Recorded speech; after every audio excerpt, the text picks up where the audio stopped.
The next step in your writing is to do your logline.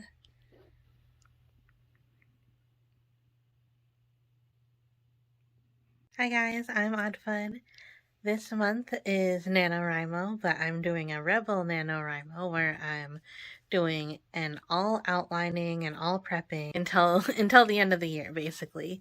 And then next year I'm going to get started on writing, and I'm going to be able to write fast like you would write during NaNoWriMo, which is 50,000 words in a month. I'm going to be able to write fast because my outline is going to be that strong and that compelling to write. Today is something that I never even heard of before I got into reading about different ways to outline, and that is called the logline. It actually comes from screenwriting, I think. The logline is not only there to get people to watch your show or your movie or what have you, like the Netflix description or like the description on the movie theater website or whatever. It's also the logline that you have to kind of make your pitch to people who are going to help you make your movie. A logline in a novel is kind of like something that you might tell somebody to try to get to read your book. Like if they're looking through a lot of different manuscripts, or if they're looking at like a list of books that they want to choose to take out from the library or to buy, then maybe they will come across the logline. Writing a logline now, before you even start writing your book, is really important to make sure you're on the right track. If you feel like you're not able to write a 1 or 2 sentence logline, then that means that there is something missing from your outline. The reason the logline comes at this time is it's a good idea to do it now after you have done the story circle and you've done the nutshell technique, but before you do any other sort of writing, because you want to make sure that you're able to write a logline, basically 1 or 2 sentence pitch about your story. So if you don't have the elements of that kind of sentence, then that means that you're not ready to move on. So try to develop everything that you need to develop in the nutshell technique and the story circle. Then your logline should be fairly simple. Now, I don't mean it's just going to be your first draft sentence and then you're going to go with it. If you write like several different things down in order to figure out what your logline should be, then you might only need to do like 10 iterations until you get a succinct logline. So there are 2 main formulas that I have heard of. So the first one is you have the inciting incident. So that's the reason why the story is happening now. Like, what happened to spur this along? Then you need the protagonist. Then the action that the protagonist takes against the antagonist. And that should be all you need for the logline. Another similar formula, but sometimes it'll work better one way or another. You need the protagonist, the action, the antagonist, the goal, and the stakes. So I've heard this one, number 2, to be kind of like the time limit. So this first one, something happens that makes the protagonist need to do something. So like if there's a twister coming, or it could be that you graduated from college and you don't have anywhere to go, or someone gets kidnapped, or something like that. Something happens for this formula of logline to be able to work. Then once that happens, the protagonist has to take action.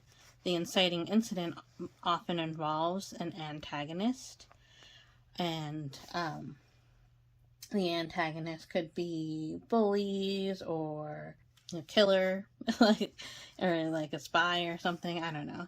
So that's one way to make a log line that's very succinct.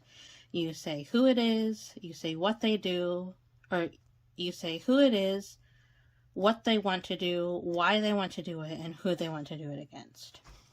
The second one is more of the ticking time bomb one. Something is happening soon, there's a time limit, so you have the goal and you have the stakes.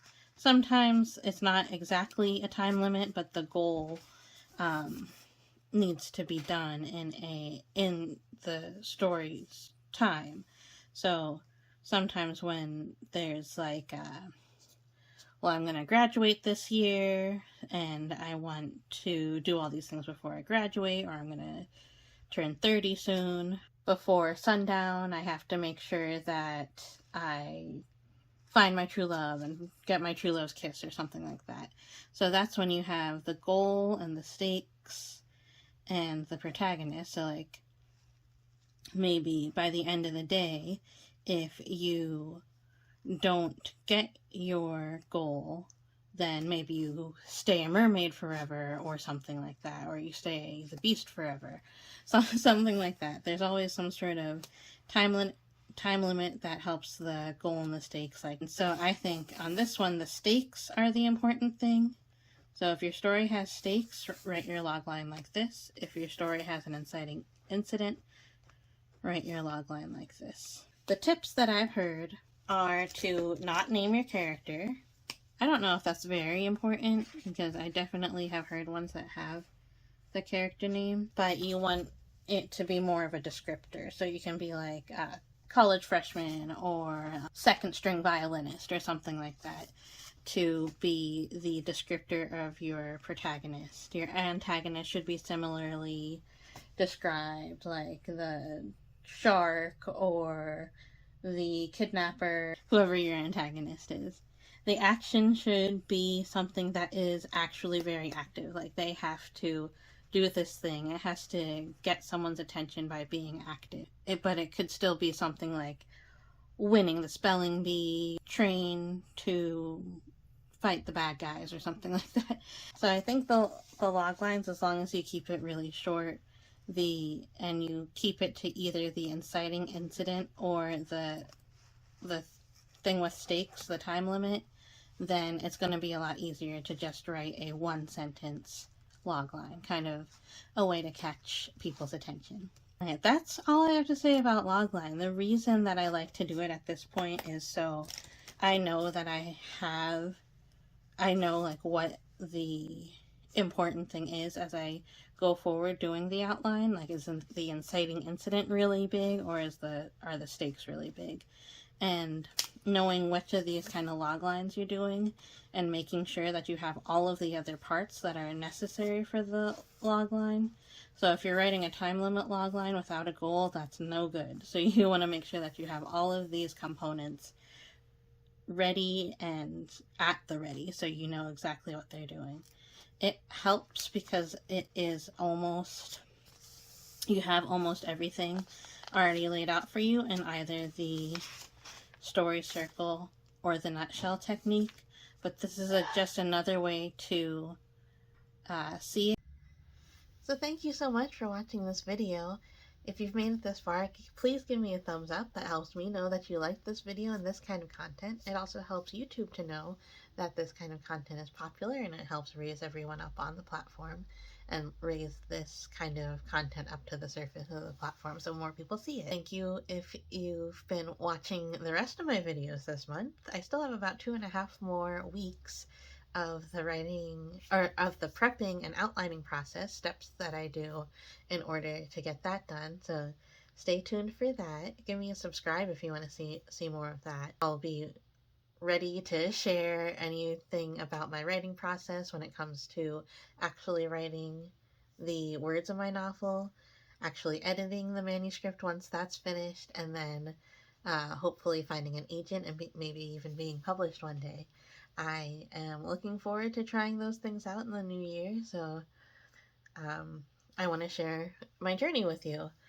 Also, if you are interested in seeing the rest of this month. Not only do I have the rest of the outlining process to go, I also have some different Q&As coming up and just some story times about my writing journeys and my reading journeys coming up.